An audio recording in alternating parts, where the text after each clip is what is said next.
Well, that didn't work, obviously. I'm terribly sorry. So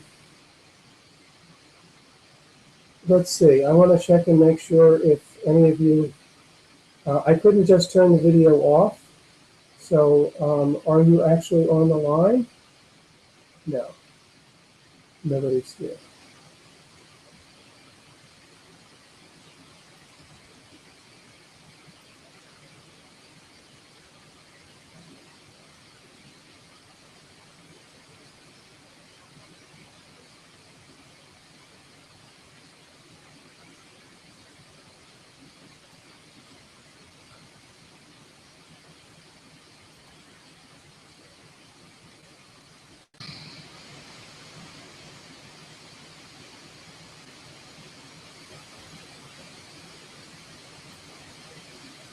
So I am trying to restart the webinar since the video did not work.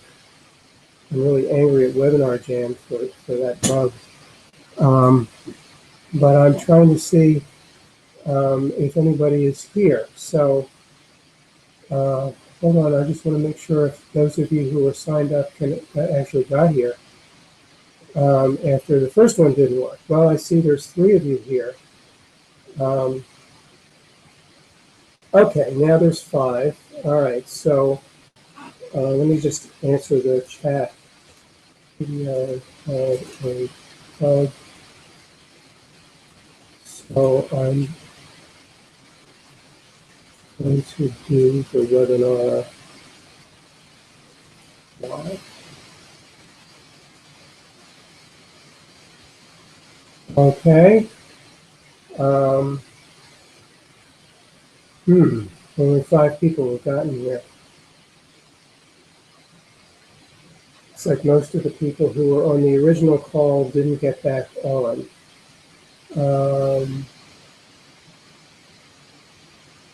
Well, people are gradually coming on. All right, I guess I will just go ahead and do the webinar. So let's see. Give me a moment because I was not prepared to do it this way. So I'm going to use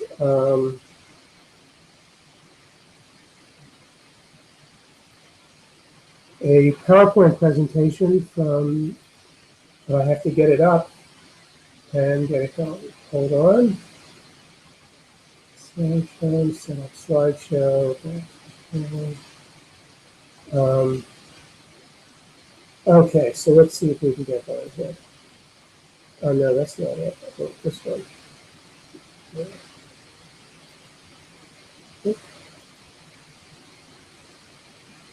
Okay, so let me see if I can. Hi everybody, sorry about the technical problem. Let me show the slideshow. Okay, so here we go.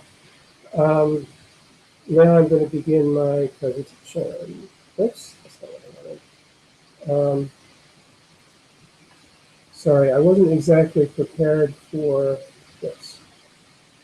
Okay.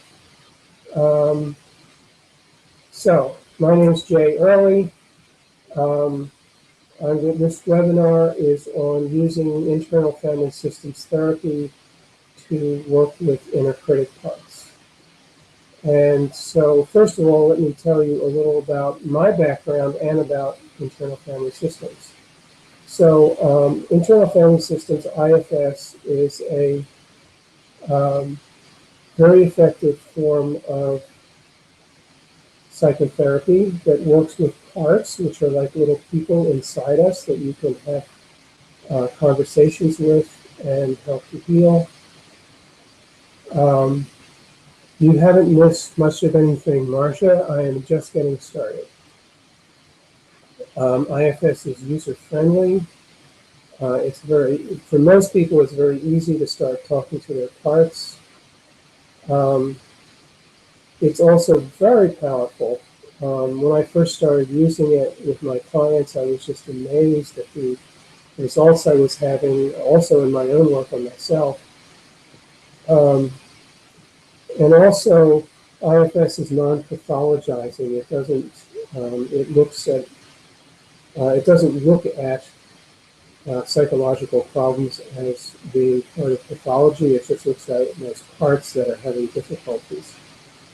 It is spiritually oriented, and I'll explain why that is later, probably. And also, it's in addition to being effective with a wide range of different psychological issues, it's especially effective with trauma, and of course with the inner critic, which is what this is all about. It was created by Richard Schwartz, PhD. So that's a little. Let's see, I need to do that here. Okay. So, wow, this is out of date.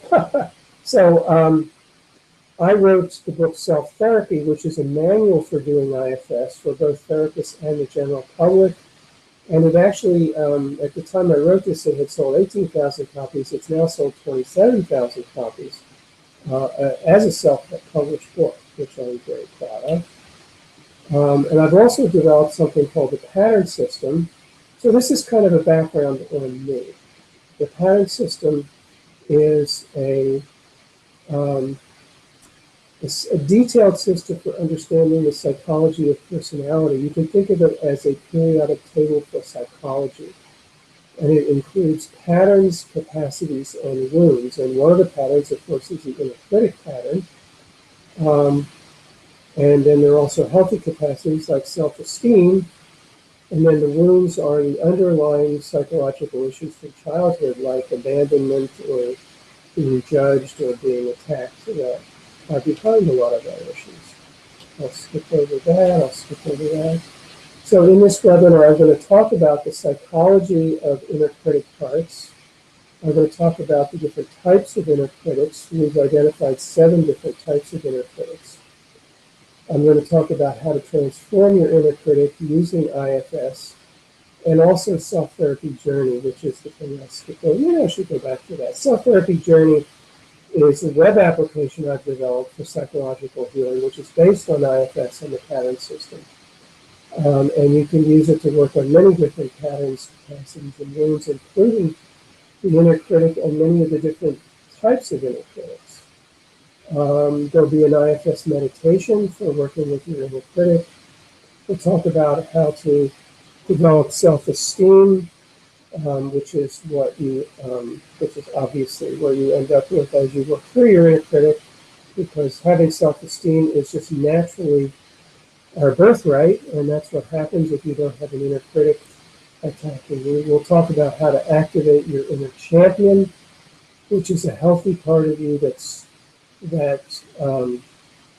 is an answer to the inner critic, that supports you in feeling good about yourself and in being yourself.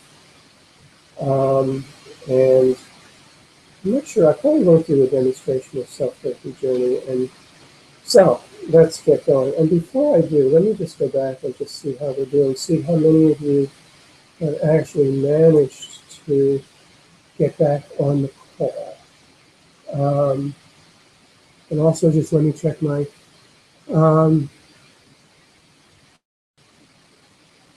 people are having a blurry screen. Huh. Let's see, Dave says, click the reconnect button. Somebody else says it's all working. Oh, sorry about that. And let me just see. Oh, okay, good. Looks like a lot of people have made. I bet there's 25 of you here. Okay, great. So that makes me feel good.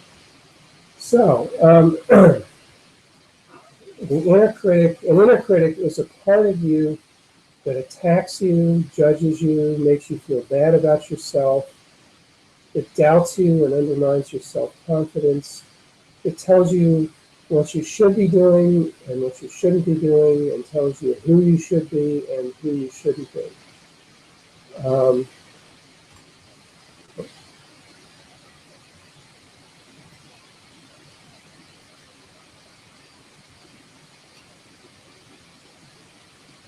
Okay. Inner critics obviously produce low self-esteem. So when you feel bad about yourself, or depressed, or inadequate, or ashamed or guilty, remember, this is very important, this is not the truth about you. It's often because you're being attacked by an inner critic that is making you feel bad about yourself, that is telling you you're inadequate, that's making you feel ashamed or guilty, which leads to being depressed. But it's not the truth, not who you are. So a number of years ago, Bonnie Weiss and I, Bonnie Weiss is my wife and also my partner in doing IFS therapy, we did a study of inner critic parts. And IFS is really a superb way of working with inner critics, but there are some tricky issues to navigate in being able to use IFS most successfully with inner critic parts. And so we have figured out all the ins and outs of how to do that. And that's what I'm going to talk about in this webinar, and that's what I'm going to teach in the class that's coming up. So for those of you who know IFS critics are IFS protectors. And that means that they're actually trying to help and protect you. Now that may sound very strange because, as we know, inner critics actually hurt us. They make us feel bad about ourselves. They make us feel like we can't be ourselves. We can't be who we really are. So even though they do harm us, their hearts are in the right place because they actually believe they are helping us or protecting us from underlying pain or from being hurt in the world by criticizing us. And I'll give you some examples of that as we go. And because of this, it means that you can connect with an inner critic part and get to know it and connect with it and find out what it's trying to do for you. And since it is trying to help you, therefore you can actually transform it. What that means is you don't have to get rid of inner critics, you don't have to fight with them, you don't have to get into a power struggle with them. You can work with them in a much more cooperative, open way, and that's the way IFS works. So in the process of our study, we identified 7 types of inner critics, and then recently I added an 8th one, the doubter, but I think I'll not bother with this right now. I think I'll just talk about the 7. So there they are. The taskmaster is a type of inner critic that pushes you to work very hard and judges you for not working hard enough. And then almost no matter how hard you're working, it doesn't think you're working hard enough. Occasionally you may have an inner critic that when you are working really hard, may actually praise you, but mostly they attack us. And sometimes they even tell us that we won't be successful. And the weird thing is they're doing this to try to motivate us to work hard to be successful. But of course, the opposite actually happens. They cause us underlying pain and feelings of inadequacy, which makes it hard to be successful. Sometimes they're actually trying to get us to be successful in order to avoid being judged or rejected, or to get appreciation or admiration from other people.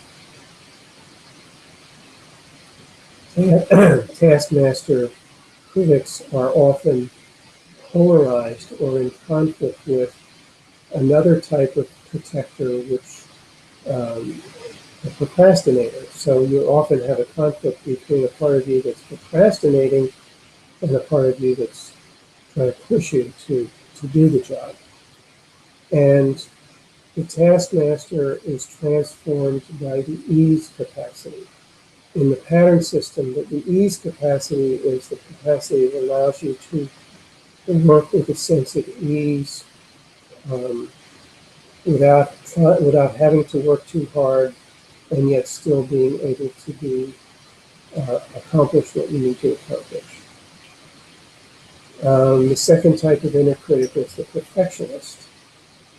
The perfectionist tries to get you to be perfect, which isn't possible.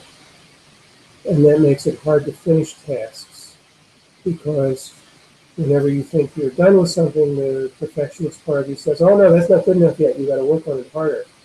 You gotta work on it more and get it to be even better. And sometimes perfectionist parts make it hard to even get started on something because, when you first start doing something, it's not going to be perfect at first. And so therefore, some perfectionist parts are flipped out by the fact that, something isn't perfect to begin with, and so they don't even want you to get started. That's where writer's block comes in for a lot of people, because when you write something, your perfectionist wants it to be perfect. And yet usually when you start out writing, it's not perfect. Not because there's anything wrong, but because that's simply the way it works. They don't realize that you can revise it over time and get it better and better. So often you're never good enough for a perfectionist part. And perfectionism is, the perfectionist inner critic is also transformed by the ease capacity. Now, another type of, excuse me, I have to blow my nose. Another type of inner critic is the inner controller. The inner controller is an inner critic that tries to keep you from doing destructive things or self-destructive things, such as eating or drinking too much or engaging in other potentially addictive behaviors or getting too angry. And of course, it's a good thing not to overeat or not to overdrink or not to get too angry.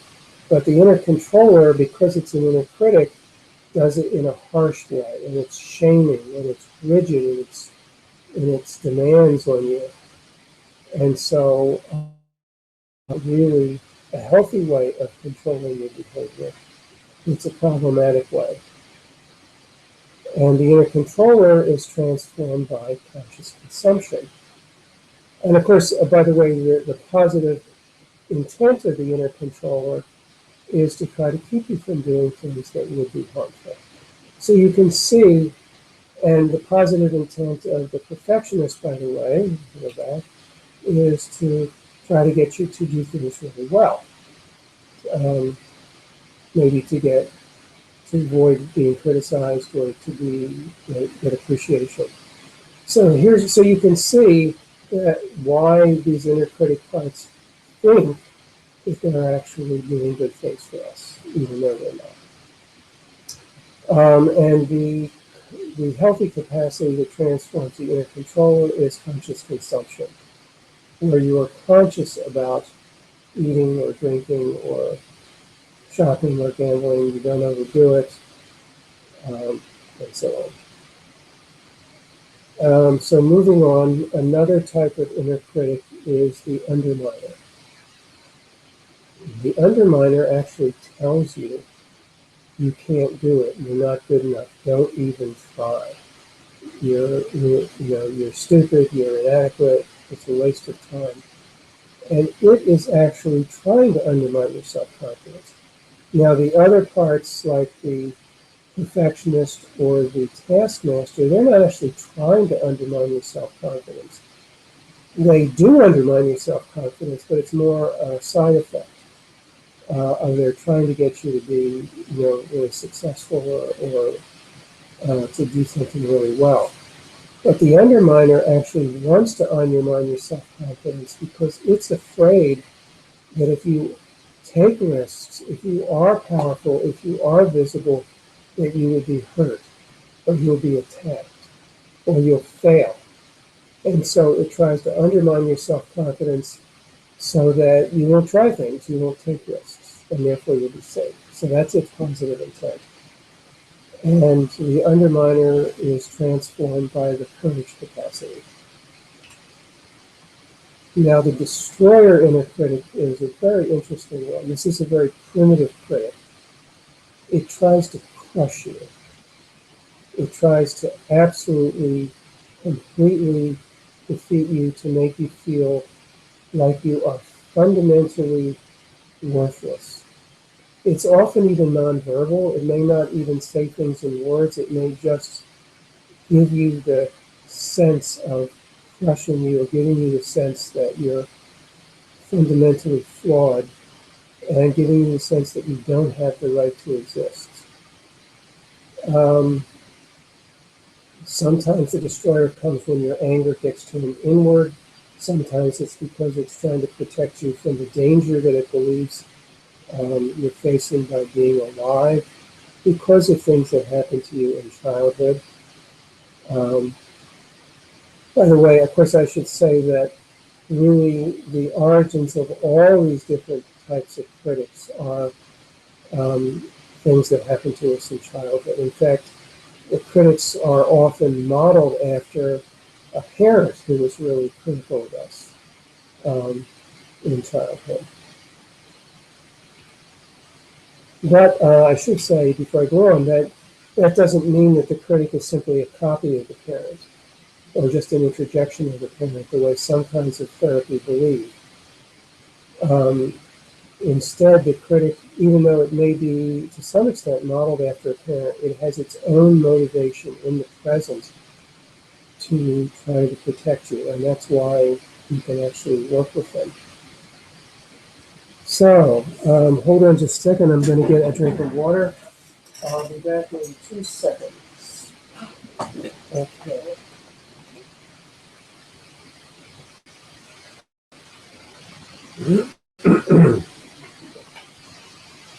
Okay, the next type of critic is the guilt tripper. The guilt tripper is a critic that makes you feel guilty about something you've done or something that you keep doing. And its positive intent is, of course, to try to keep you from doing it again. And the thing about the guilt tripper is that it will never forgive you, even if you have worked through whatever issues made you do the thing that it doesn't like. If you hurt somebody or if you violated um, your values in some way, um, that may be why it'll make you feel guilty. But even if you have reformed or worked through your issues so that you will never do that again, the guilt tripper doesn't stop. It just never forgives you, and it's constantly on you and constantly making you feel bad about yourself. And so that's why, and again, so it's not a healthy way of dealing with problematic behavior. It's a hurtful way. Oh, by the way, and the thing that I don't have it on here, but the thing that transforms the guilt tripper is self-forgiveness. The conformist, by the way, for those of you who know our old work, we used to call this the molder, but I think conformist is a better term. This is a type of critic that tries to get you to fit into a fixed idea of who you should be. Could be almost anything. Maybe it thinks you should be meek. Maybe it thinks you should be aggressive. Maybe it thinks you should be intellectual. Maybe it thinks you should be caring. Um, it doesn't care about who you really are or what's really important to you. It's got a fixed idea of who you're supposed to be or who you're not supposed to be. And it hammers on you about that. And if you fit the mold of what it thinks you should be, it leaves you alone. But if you don't, if you start to break out of the mold, then it attacks you in order to try to get you to conform.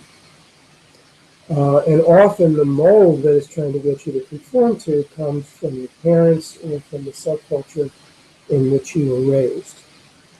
And of course, it's trying to get you to conform so that people will like you, so that you'll fit in, so that you'll be appreciated, so you won't be rejected. That's its positive intent. Of course, it doesn't, like all inner critics, it's harmful, but it does have a positive intent. And the conformist is transformed by the healthy capacity of individuality, where you feel like you have the right to be who you actually are and not have to fit into any mold. I think I'll skip the doubter. Okay, so once you start, let me see. I don't maybe. Yeah, I'm going to come back to this. Well, maybe this is a good summary. So once you start working with your inner critic using IFS, you will discover that, oh, by the way, the thing I should have mentioned is that typically when forms of therapy or other forms of personal growth work talk about the inner critic, they talk about it as if there is just one inner critic.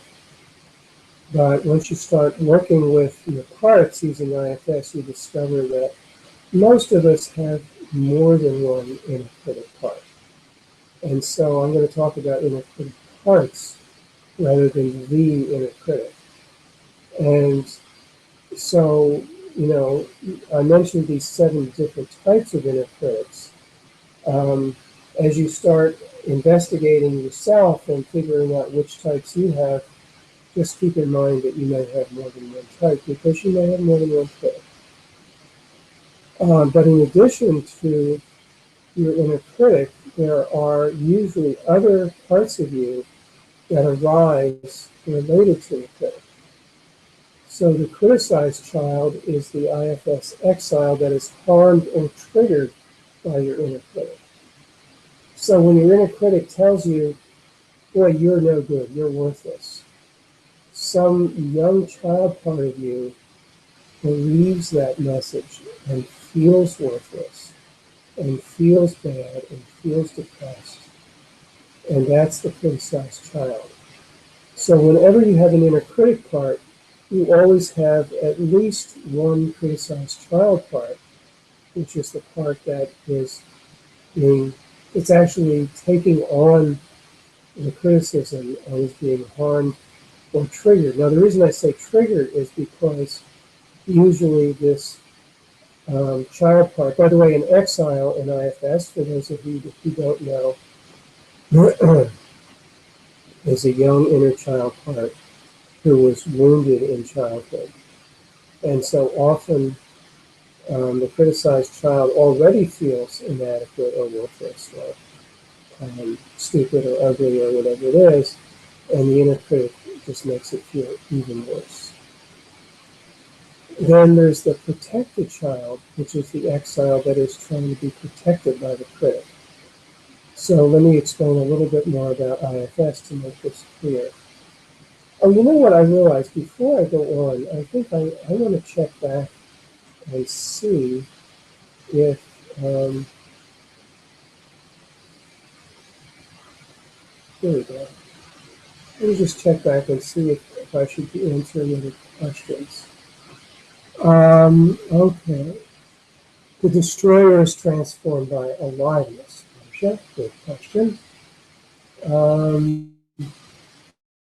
Looks like there's no other questions. Good, so I will go back to the PowerPoint presentation. Okay.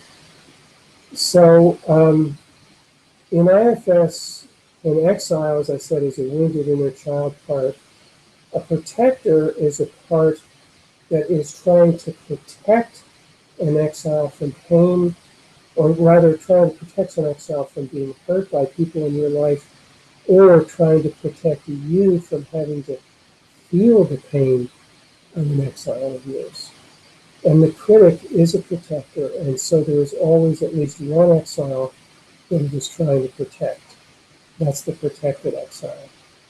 And sometimes the criticized child and the protected child are actually the same one, but that's a little advanced topic, so I'm not going to get into that right now. Another part that often comes up is the inner defender, which is a part that tries to argue with the critic, that tries to get rid of the critic. Like often, once you realize that a lot of your pain and your low self-esteem is caused by your critic, you naturally hate it and you want to get rid of it. But that's coming from the inner defender. And even though that's a step in the right direction, it's not really the best way to work with the critic, just to fight it. And I'm going to talk about the best way. And also, similar to the inner defender is the inner rebel, which is a part that rebels. If the critic is trying to tell you who you're supposed to be, the inner rebel rebels against the critic and says, don't tell me who to be, I'll be who I feel like being. And then the final part that often comes up is your inner champion, which is a healthy part of you that supports you. It doesn't fight the critic like the defender or the rebel. It just supports you in being yourself and feeling good about yourself. Okay, so I got a little ahead of myself, but let me, in that summary of parts, let me talk about how to work with inner critics using IFS. So first you access the critic, which means you go inside and hear the critic's voice or get an image of it, so you have an experiential sense of the critic. And then you need to distinguish the critic from the criticized child, so you don't get them mixed up. Because some people, when they first start working with this stuff, they don't realize that there's two parts. They just think there's one. All they know is they feel bad about themselves, but they don't realize that there's a part that's attacking them and making them feel bad, and a part that's hearing the attacks and believing them and feeling bad. Then the next step in IFS is you want to unblend from the critic and from the criticized child. Now, in IFS, let me explain what unblending is. In IFS, in addition to protectors and exiles, there is the core, who we truly are, is what IFS calls the self, which is neither a protector nor an exile. It's our true self. It's our spiritual center. It's a place of openness and compassion, connection, and curiosity, and other fine qualities. And it's who we truly are when we're not taken over by any of our parts. And so, in order to successfully work with any part of IFS, including the inner critic, you need to be in self. And so that means you can't be taken over or blended with the critic or your criticized child.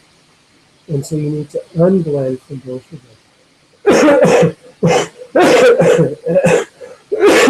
Excuse me. And IFS has some really cool ways of doing that, which I don't have time to describe now, but I'll do a guided meditation where you get to experience them. And then you want to become open to getting to know the critic, which means unblending from the inner defender, the part of you who's basically, if you're truly in self with respect to the critic, it means that even though you know that the critic is harming you, that you are open and curious in getting to know it, finding out what it's trying to do for you and connecting with it. And of course, if you're blending with your inner defender that wants to fight the critic, you can't do that. So you need to unblend from the inner defender. And then you get to know the critic, discover its positive intent, and develop a trusting relationship with it.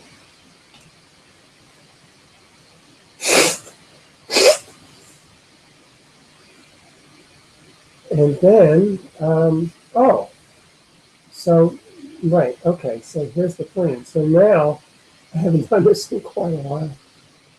So now what we're going to do is I'm going to do a guided meditation with you, where you get to actually experience using IFS to get to know an inner critic protector of yours. And this will be roughly the first half of a full IFS session with a critic, which sets the stage for transforming your inner critic and activating your inner champion. But we're not going to do that in this guided meditation. So, what I'd like you to do is get into a comfortable position for a guided meditation, which usually means sitting upright but in the relaxed posture. You can lie down for this as long as you know you're not going to fall asleep. Okay. So, getting into that position, close your eyes, go inside, and to begin with, just pay attention to the sensations in your belly. You might notice a fullness in your belly, or a softness, or a solidness, or you might even just notice the gentle rise and fall of your belly with each breath, or something else. Whatever it is, just be present with whatever sensation you're aware of in your belly.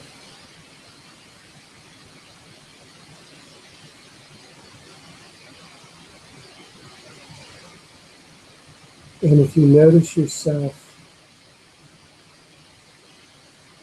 if you notice your mind wandering, going away from your belly, just gently bring it back with no judgment. Just gently come back to being present with your belly.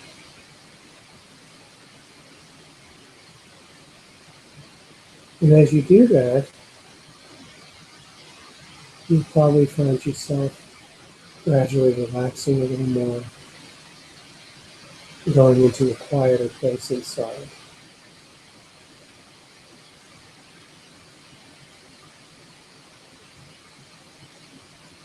And now what I'd like you to do is think of a time recently when you were aware of feeling bad about yourself, or being judged or shamed or attacked in some way by your inner critic.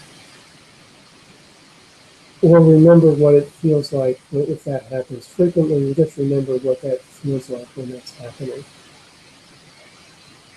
This is a way of actually beginning to access your inner critic.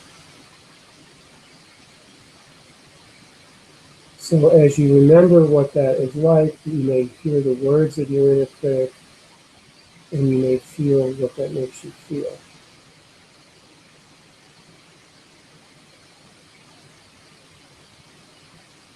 And you also might get an image of what the inner critic looks like. Now, what it makes you feel is actually not from the inner critic, that's from the criticized child. So for a moment, just focus on the inner critic.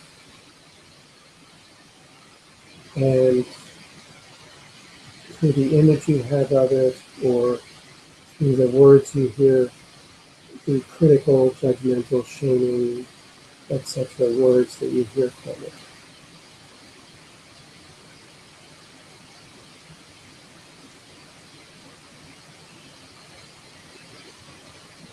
And now notice whether you feel like the inner critic has taken you over right now, or whether you feel, even though you're aware of it and you hear its voice, or see it, if you feel somewhat separate from it. If you feel like it's taken you over, just remind yourself that this is just a part of you, that whatever it's saying to you isn't really true. And also ask the inner critic if it would be willing to make space for you to be there too, so you can get to know it. Let it know that you'd like to find out more about what it's trying to do for you, and ask it if it will just make a little space so that you can be there. Because if it takes you over, then you can't get to know it, because there's no you other than the inner critic.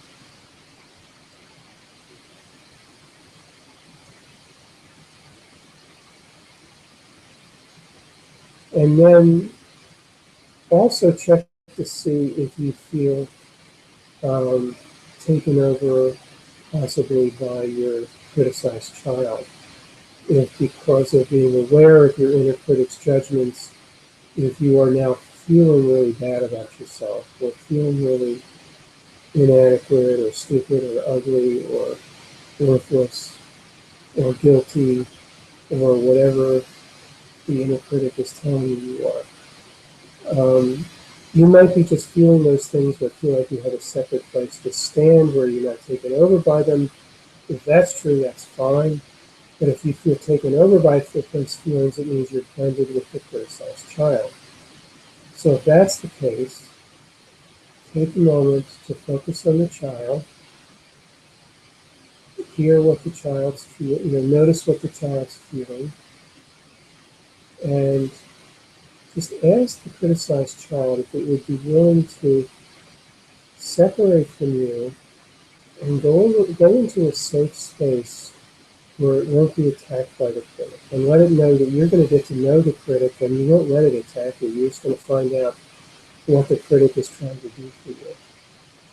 And so let the criticized child know that it's safe to separate from you, and you might even, if there's a nice nurturing part of you, you might even have that nurturing part sit with the criticized child and take care of it while you get to know the critic.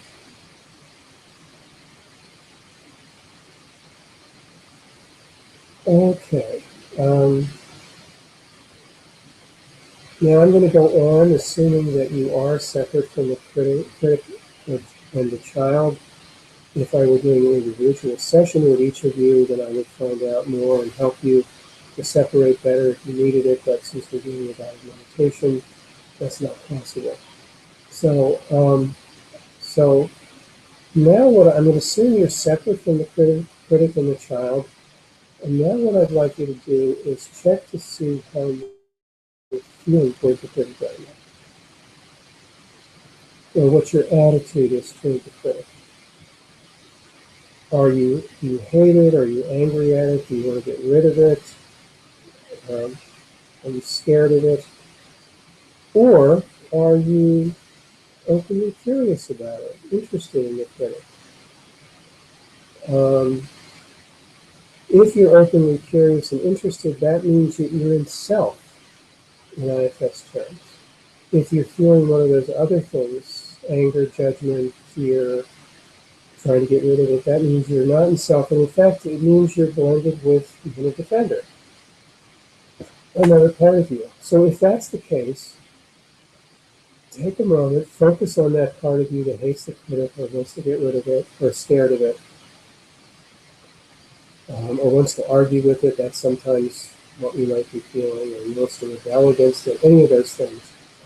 If that's going on, focus on that part of you and ask that part if it would be willing to separate from you so you can get to know the critic from an open place. And let that part know that you're not going to let the critic attack, you're not going to let it take over, but you don't have to fight it because it has a positive intent and you can just get to know it. So see if that part that's trying to fight the critic or get rid of it or argue with it would be willing to just step aside and relax so you can get to know the critic from an open place.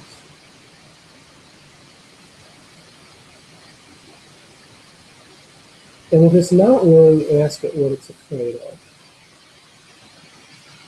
which is usually that the critic's going to take over and make you feel worse. But remind it that that's not going to happen. The critic's not going to attack you, and it's safe for it to separate, at least for this session. That's all we're asking, not for the rest of your life, just for this session.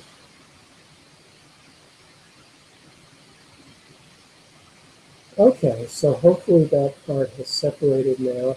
But check again now to see how you're feeling toward the critic or what your attitude toward it is now. And hopefully now you're more open to getting to know it. So I'm going to go ahead, assuming you are, and if not, you might have to do more work if you're in a defender. Anyway, so now focus on the critic and ask the critic what it's trying to accomplish by judging you or attacking you or shaming you or guilt-tripping you or whatever it does. And then just listen for its response. Don't try to figure out what its response is.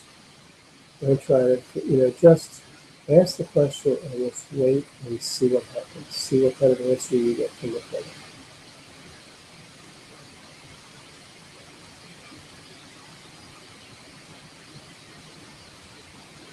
And now ask the critic what it's afraid would happen if it didn't judge you, shame you, or attack you.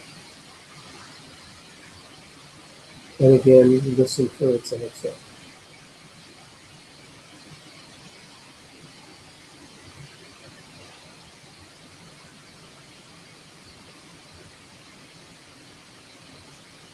And if the critic gives you an answer that makes you curious and you want to ask a further question based on its answer, go right ahead and ask the critic that question, as long as you're asking from an openly curious place and not from a judgmental place.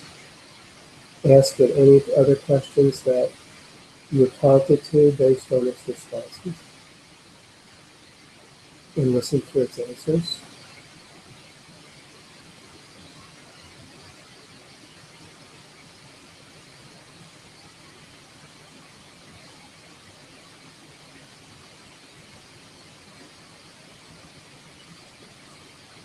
Okay, and now just ask the critic if there's anything else that it wants you to know about what it's trying to do for you or what it's trying to protect you from.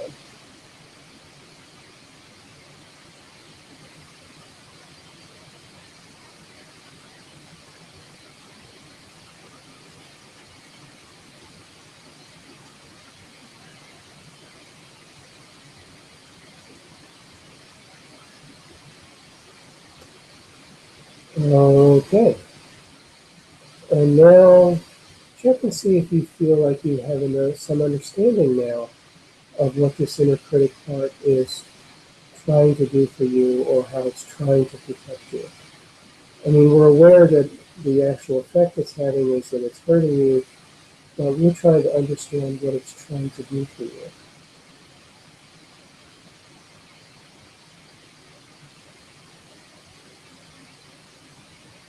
And if you do have an understanding of that, check and see if you can appreciate, if you have some appreciation for the fact that the critic is trying to help you and protect you.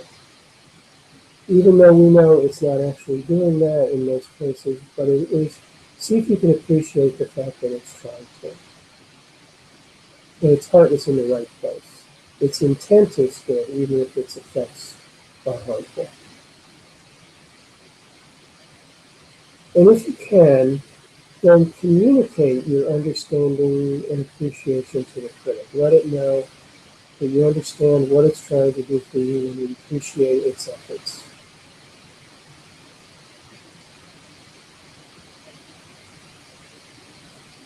And when you've done that, just notice how the critic is responding to your appreciation.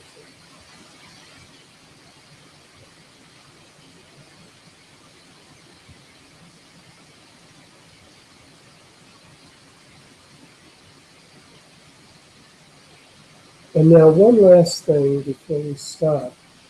This inner critic is trying to protect one or more young child plants. And you might not have gotten a sense of that when you asked the inner critic, what is it afraid would happen if it didn't judge you or shame you or whatever. The answer to that question might have pointed you in the direction of the exile with the, or maybe you just got a feeling sense of that exile behind the critic, or maybe you got an image of it behind or next to the image of the critic. Anyway, if you do have a sense of what exile or exiles the critic is trying to protect, just notice that. That's where we would go next in the session, probably, but that would be beyond what we can, that makes sense to do in this guided meditation. So, so just thank the critic now for being willing to make itself known to you, and thank your criticized child or your inner defender, if there was one, for being willing to step aside and let you work with the critic. And now gradually begin to bring yourself back from this meditative place you've been in. Gradually starting to open your eyes to become aware of the room you're in, and gradually to come back to the webinar. So,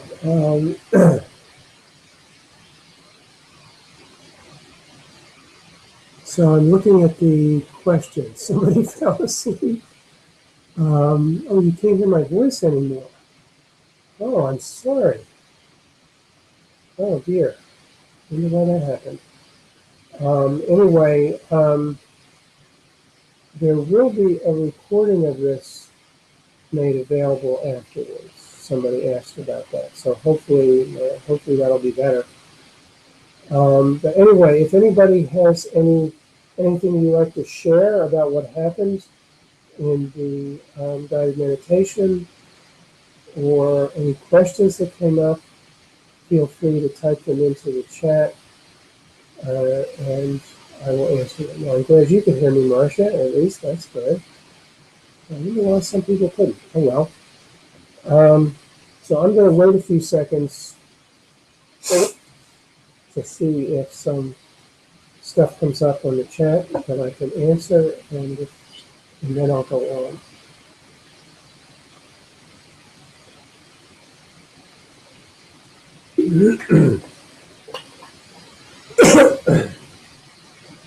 Okay, nothing else seems to be coming up.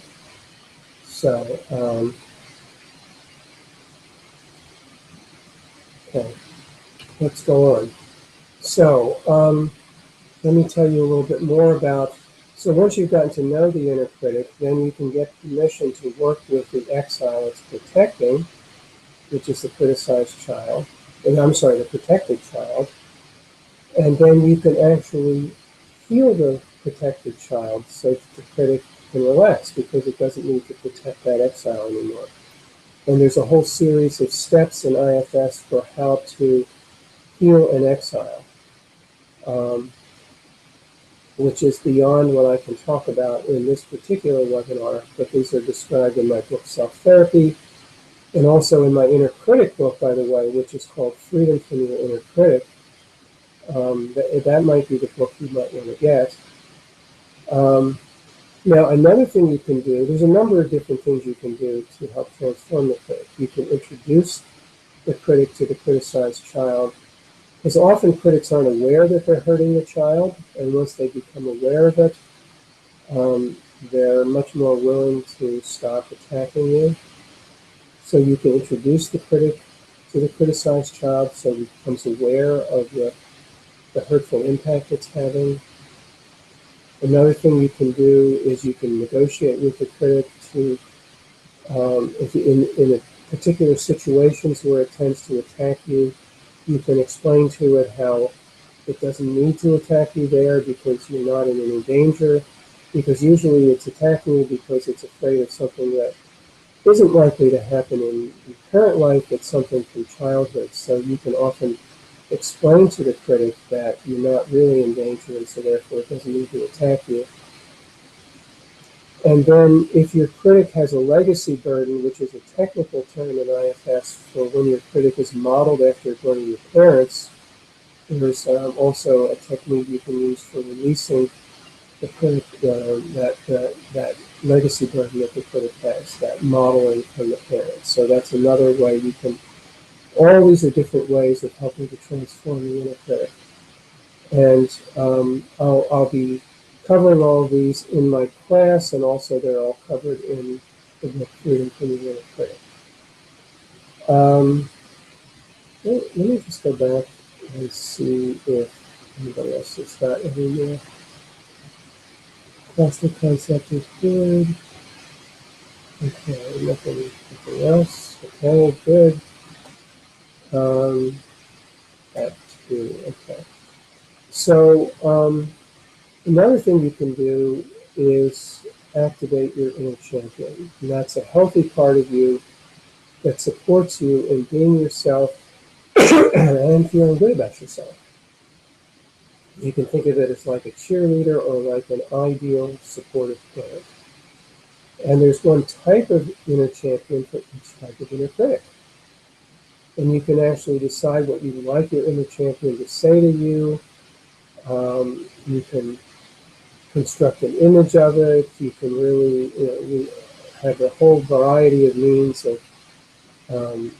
getting in touch with your inner champion. And then it's really useful that in your life, when you find one of your critics is attacking you, to activate your inner champion at that point to support you in the face of your inner critic. So this is something on top of all the IFS work you do to transform your inner critic, this is another way of helping with the process, which we'll also be teaching in the class, and that's also covered in the book. So let me just mention Self-Therapy Journey, as I mentioned, is a web application based on IFS and the pattern system, and it has a bunch of different patterns in it, I think 23 altogether. And it has the inner critic pattern, it also has the taskmaster, the perfectionist, the food controller, which is a version of the inner controller that gets activated around food issues, the underminer, and the destroyer. And so you can go on the self-therapy journey and work on any of those.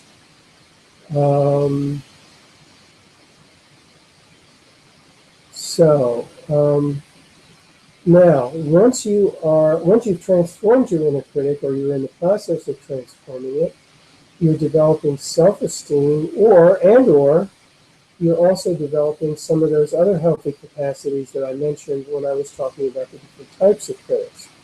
So you might be developing ease, or self-forgiveness, or courage, depending on what type of inner critic you have. So you'll be helping to feel good about yourself, to feel self-confident, to be free to be yourself, to be at ease, to accept yourself, and to forgive yourself. And this leads to all kinds of good things: success in your career, moving your life forward, getting what you want in life, increased innovation and creativity, and having more time for fun, etc.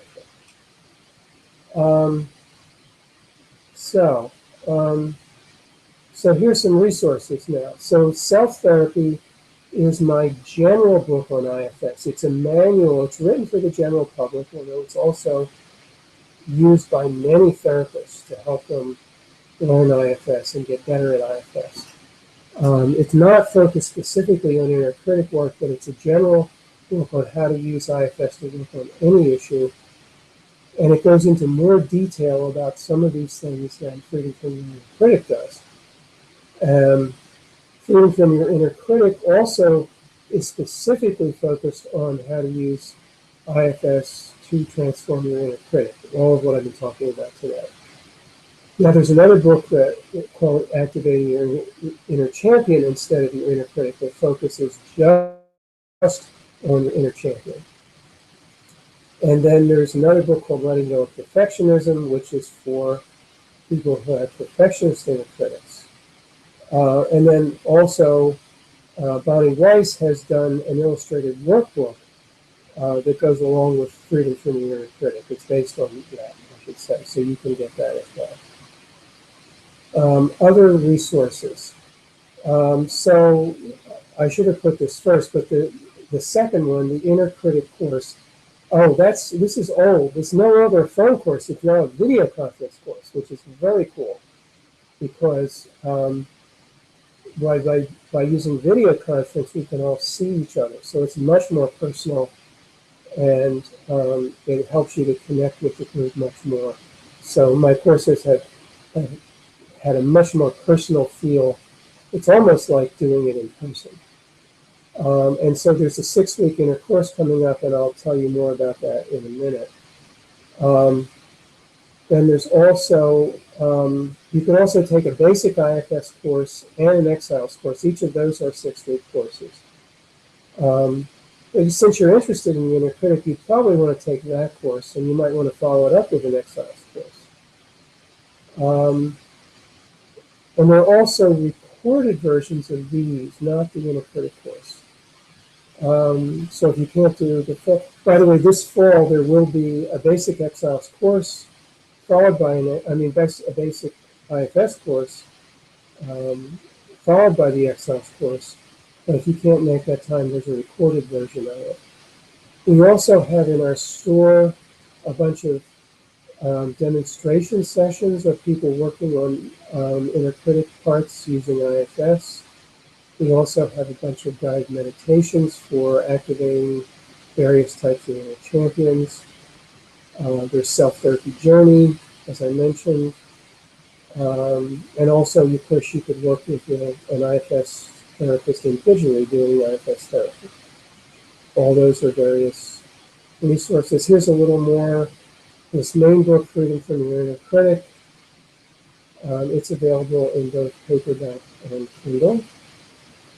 Now, this slide is from the old thing. This is out of date. So hold on for a second. I'm going to go back. I'm going to go out of screen sharing.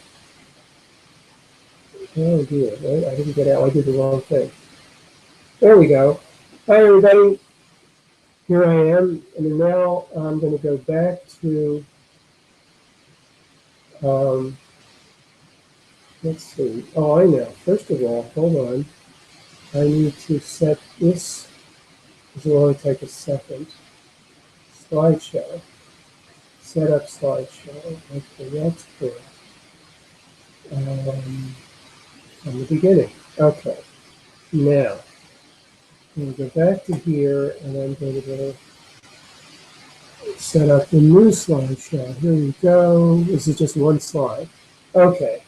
So this is now the current course. This is a 6-week course, 2 hours. It's what I told you. It costs $250. It's on. Ooh, I've got the wrong day here. This is not Tuesdays. It's Mondays, 4:30 to 6:30, or 7:30 to 9:30 Eastern. You can figure out what that is in your time zone. Here are the dates for the course. 6 2-hour classes. Oh, wait a minute. This is the old one. No wonder it's not right. Hold on. Those are not the right dates either. Scratch that. Hold on, folks. I've got to get the right.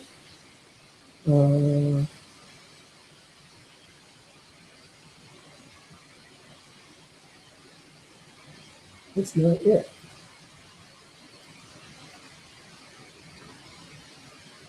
Oh, my goodness. Well, I think I'll just tell you. So this course, let me give you the dates for this course. I'll have to look here on my calendar. Okay, the dates, it starts next Monday. It starts September 26th and October 10th, 17th, 24th, and November 7th and 14th. And most of the rest is the same, but this, as I said, this is a video conference course, so it's really cool. Here we go. Okay. Oh my God. What happened to the chat? It's gone.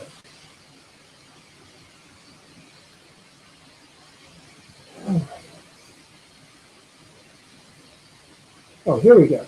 All right, I got the chat over here. Okay. I think all the parts, okay,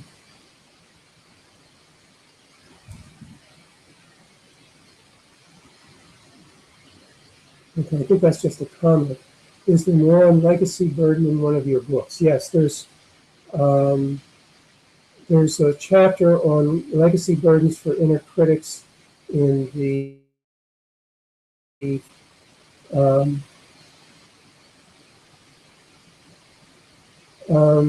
I'm sorry that, you know what, I will try to see if I can, I'll email the slides to you. And also you will be getting an email with a of the webinar, although obviously it didn't work for everybody. But I'll try to also send you an email with the slides. And there will also be an email that does contain the correct information about the Inner Critic course that's coming up. Okay. Yeah, so we're just about done now. If anybody else has any questions, type them into the chat, and I'll be happy to answer them. So I know it takes about 15 or 20 seconds for a chat thing to come through. So I'm going to wait that long just to see if anybody else has any further questions or comments before we end the webinar.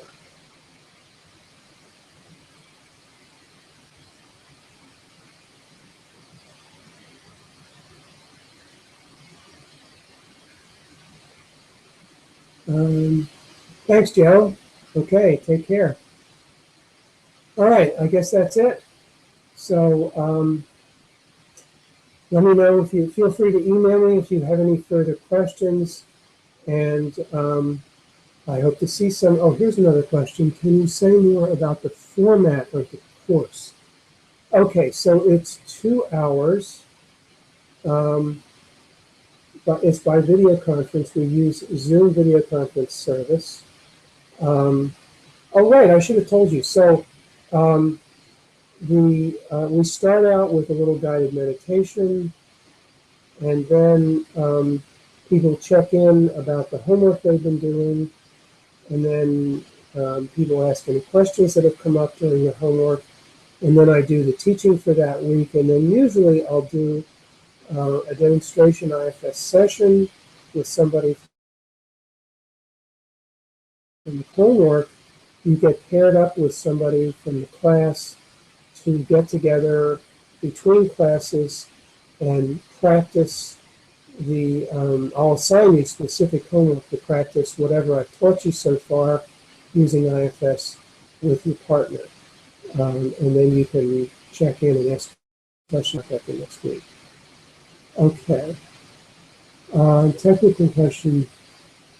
Yeah, the video conference classes run very smoothly. Unlike this webinar, we had no trouble with those. And also, since I'm right there, you can easily fix any problems. But no, those work very nicely. It's pretty easy. All you need is a webcam and a microphone and internet access, of course. Okay. All right. Thanks, Manny. Thanks, Marcia. Who do you recommend to take the course, or who would you not recommend?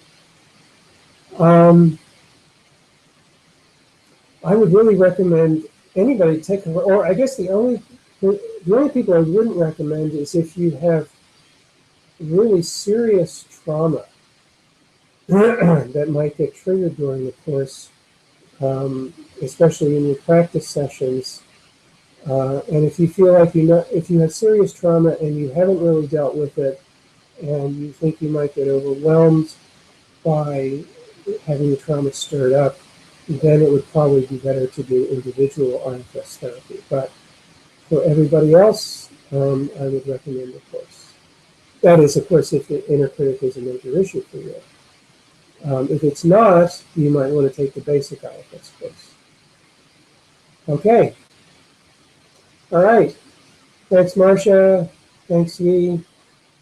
Thanks, Joe. Thanks, everybody. Bye for now.